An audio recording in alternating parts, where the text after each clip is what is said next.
Jai Sairam. Welcome back to my channel. இன்னைக்கு தன்வந்திரி பகவான் பற்றி தான் இந்த வீடியோவில் ஷேர் பண்ண போகிறேன். நமக்கு இருக்கிற நோய் தீர்க்கும் பகவான் இல்லையா, இன்னைக்கு அவரை பற்றி பார்க்கலாம். மகாவிஷ்ணுவின் அவதாரங்களில் ஒன்றாக இருக்கும் இந்த தன்வந்திரி பகவான் சகல நோய்களை நீக்கும் வல்லமை பெற்றவர் ஆவார்.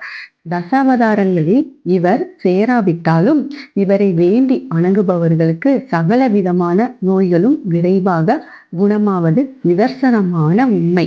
இத்தகைய தன்வந்திரி பகவான் அவதரித்த தினம் ஐப்பசி மாதத்தில் வரும் திரியோதசி திதி நன்னாள் ஆகும்.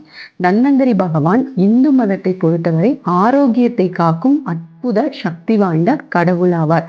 பலம் பெருமை வாய்ந்த புகழ் பெற்ற பெருமாள் கோவில்களில் இவருக்கென தனி சன்னதிகள் அமைக்கப்பட்டிருப்பது குறிப்பிடத்தக்கது. பெருமாள் கோயிலில் பார்த்தீங்கன்னா கண்டிப்பா தன்வந்திரி பகவான் வச்சிருப்பாங்க. ஆயுர்வேத மருத்துவத்தில் கடவுளாக விளங்கும் இந்த தன்வந்திரி பகவான் தேவர்கள் மருத்துவராக புகழ்படுகிறார்.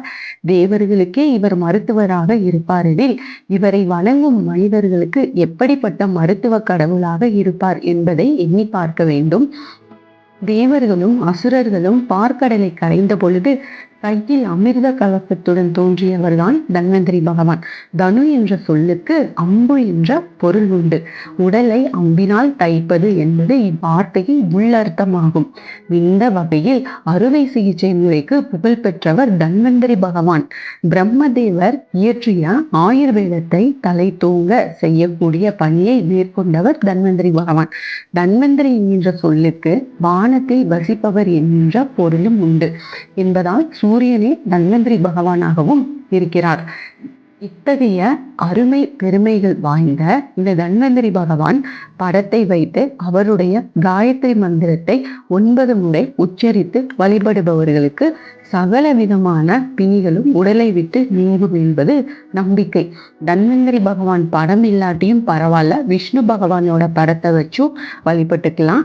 நீங்க தன்வந்திரியோட சின்ன சில விக்கிரகம் வச்சிருந்தீங்கன்னாலும் பரவாயில்ல, ஒரு நெய் தீபம் ஏற்றி ஒரு டம்ளர் தண்ணீரை மட்டும் வச்சு நான் ஒரு காயத்ரி மந்திரம், தன்வந்திரி காயத்ரி மந்திரம் சொல்றேன். அதை நீங்க தினமும் 9 முறை உச்சரிச்சுட்டே வாங்க. மனதார தன்வந்திரி பகவானை நினைச்சு அந்த மந்திரத்தை நீங்க சொல்லிட்டே வந்தீங்க அப்படின்னா கண்டிப்பா அனைத்து விதமான நோய்கள் தீரும். அது என்ன மந்திரம் அப்படின்னா, ஓம் நமோ பகவதே வாசுதேவாய தன்வந்தரையே அமிர்த கலச ஹஸ்தாய சர்வாமய விநாசனாய திரைலோக்கிய நாதாய ஸ்ரீ மகாவிஷ்ணவே நமக. பொதுவாக இந்த வழிபாட்டை தேய்பிர திரையோதசிகளில தான் மாதந்தோறும் செஞ்சுட்டு வரலாம்.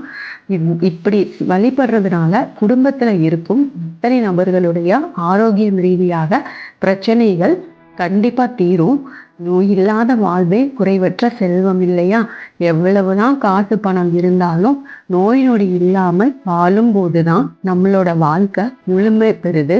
நோய் தீர்க்கும் இந்த தன்வந்திரி பகவானோட மந்திரத்தை சொல்லி நீங்க வழிபாடு செஞ்சுட்டே வாங்க. தினமும் நீங்க அந்த மந்திரத்தை 9 முறை சொல்லுங்க. நான் டிஸ்கிரிப்ஷன் பாக்ஸ்லயும் அந்த மந்திரத்தை கொடுக்குறேன்.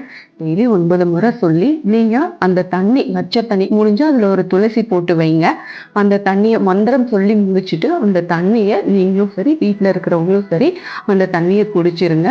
இதே இது ட்ரீட்மெண்ட்ல யாராச்சும் ட்ரீட்மெண்ட்ல இருந்தீங்க அப்படின்னா அவங்க கண்டிப்பா மாத்திரை சாப்பிட்டுட்டு இந்த தண்ணியை தன்வந்திரி பகவானை நினைச்சிட்டு நீங்க அந்த தண்ணியை குடிச்சிருங்க. கண்டிப்பா உங்க நோய் நொடி எல்லாமே தீர்ந்து ஆரோக்கியமா இருப்பீங்க. Thank you friends. மீண்டும் அடுத்த பதிவில் சந்திப்போம்.